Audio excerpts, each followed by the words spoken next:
G'day legends, I hope you're all fantastic. We're checking out the new Empress Heavy Menace today. This is a distortion pedal with 3 different modes. You've got a lightish, a heavy, and a heavier mode accessible on there. Controls along the top for gain, weight, and level. 3-band active EQ with a pretty massive range on it. A little mid-frequency control on here, and a built-in foot switchable gate. There's a threshold control just near my pinky over there, and there's even a key input on the back. This thing is so versatile and so powerful that I want to use this video to not only demo the pedal, but to talk about pre-gain EQ versus post-gain EQ on here, because this weight control essentially is a pre-gain EQ filter, and the 3-band EQ on here is placed post-gain, so you can use that to sculpt your distortion. We'll also hear it right at the end of the video with the awesome Empress Para EQ, which I am going to do a separate video with, probably a bunch of other videos because I really like that thing. But for now, let's get filthy. Okay, let's start out with my typical demo rig, PRS DGT, into the Heavy Menace, into the Synergy 800 module, a Syn 5050 power amp, that's running into my Fractal X load, and I'm loading up my free LT TV Mix 7 cab IR in post. You can grab that one absolutely free from the video description. Let's hear the clean sound and focus on these top 3 knobs to start out, where I've got the gain at minimum, I've got the level quite low, and I've got the weight control all the way up to start. That's going to let the most amount of bass through from my guitar, and you'll hear that the weight control and the gain control are really interactive. That weight control is kind of going to control the texture or the character of the distortion that we're going to get. And if we start out on the lightest channel with the drive all the way down, it's kind of giving us a very subtle boost.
Okay, before we talk about that, there is a foot switchable gate in the Heavy Menace. I'll just flick it on and gets rid of the hiss. There is a little mini threshold control over here. You can even sidechain or key the gate using the rear input over here, which is a really nice addition, not having to have an extra gate pedal because this thing has an immense amount of gain.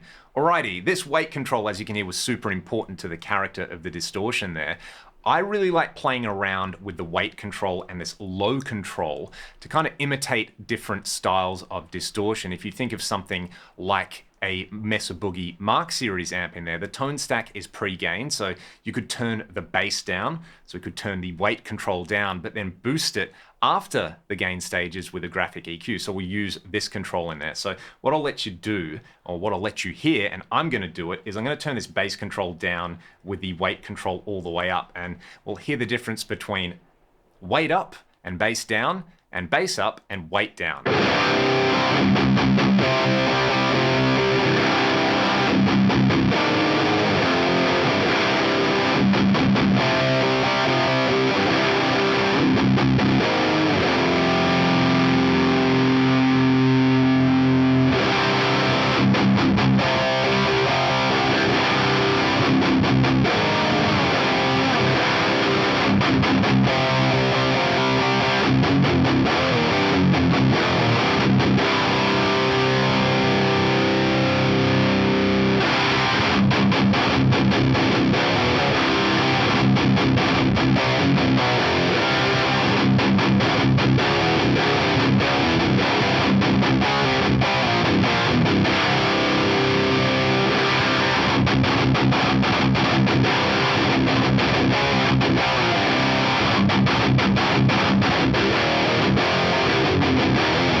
Like having that control over the distortion character there, and for my particular taste in distortion, I like cutting as much bass before the distortion stage as I can get away with, and then kind of adding it back in later. Very much a Boogie Mark Series style thing, or if you think about taking a classic high gain amp and boosting it with a tube screamer, what the tube screamer is doing is kind of hyping up the mids, but it's also cutting out a lot of low end from your guitar pickups in there, and that's my favorite part of the Heavy Menace. The other thing which is really cool is this active mid-range control, and I should mention these 3-band EQ controls are actually like indented, so you can actually get them at the neutral position. One of my pet peeves with pedal demos is people setting everything to noon and saying it's neutral, but these 3 controls are active EQ controls. At noon, they truly are neutral.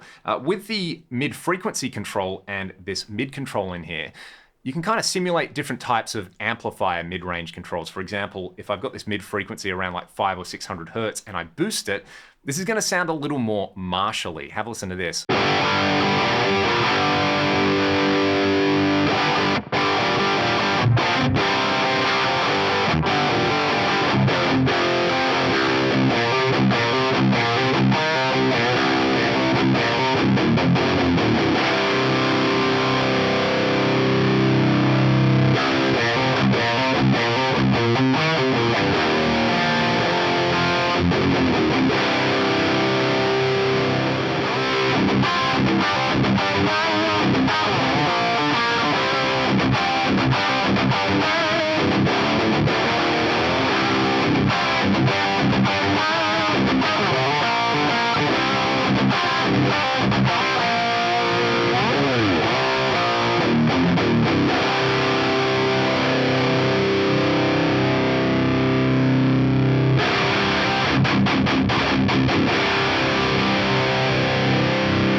And scooping out maybe a lower mid-range frequency in there is going to sound a little bit more like a boogie. If you scoop out a slightly higher mid-range frequency in there, it's going to give you a little bit of that kind of 90s chainsaw sound. And again, having the post EQ be so powerful, having this weight control on there, be able to kind of control the texture of the distortion, and basically just having an insane amount of gain are things that I really like about this. Also, the gate just works. I don't really notice it's there. A lot of the time when I'm playing a distortion pedal into an amp and I go to play staccato stuff, I always kind of think, oh, there's going to be noise in there. And when I was doing that, then I was like, hang on, what's happening?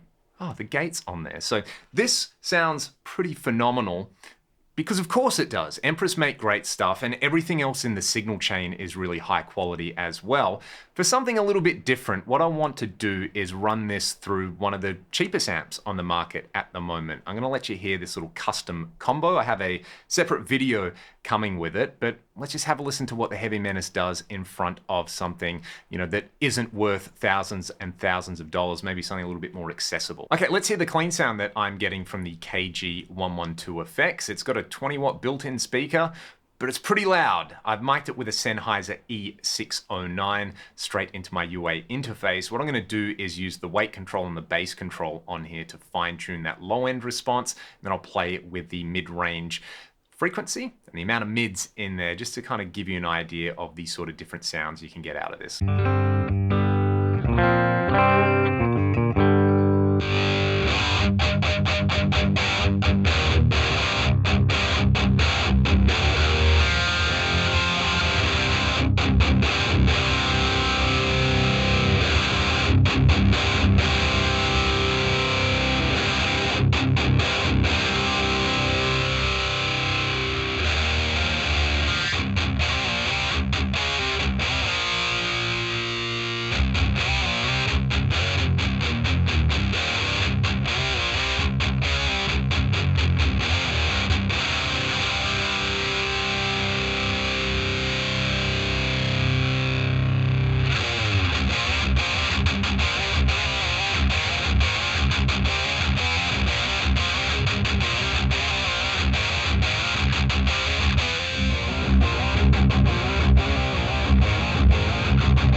Bunch of different distortion textures out of that combination in there. I'll give you one last example here, because Empress have also got a new version of the Para EQ out. There's a standard version and a deluxe version. I've got the standard version here. And what I want to do is use the active EQ on the Heavy Menace, really pull out some of that mid-range, boost up the bass, use that weight control, but I'm also going to boost a whole bunch of kind of 800 hertz pre-gain on there. So we'll have this tight control, we'll have a really focused mid-boost pre-gain, and then I'll be boosting a bunch of bass and pulling out a bunch of mid-range post-gain with the two pedals. And again, to me, this is kind of my preferred way to dial in a high gain sound. Cut bass and boost the mids pre-gain and kind of do the reverse post-gain. Let's check it out.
Para EQ is such a killer pedal on its own, and I'll be doing a video on that with a bunch of different amps, distortion pedals, and various devices, but hopefully that just kind of further illustrates the power of pre-distortion EQ versus post-distortion EQ. Even though this video was a demo for the Heavy Menace, I did want to use that opportunity to talk about those things, because understanding how we gain stage and where we use EQ is just an important piece of knowledge for us to have as guitar players, so we can go around sculpting the tones that we like quicker and easier. If you've got any other questions, let me know in the comments section below.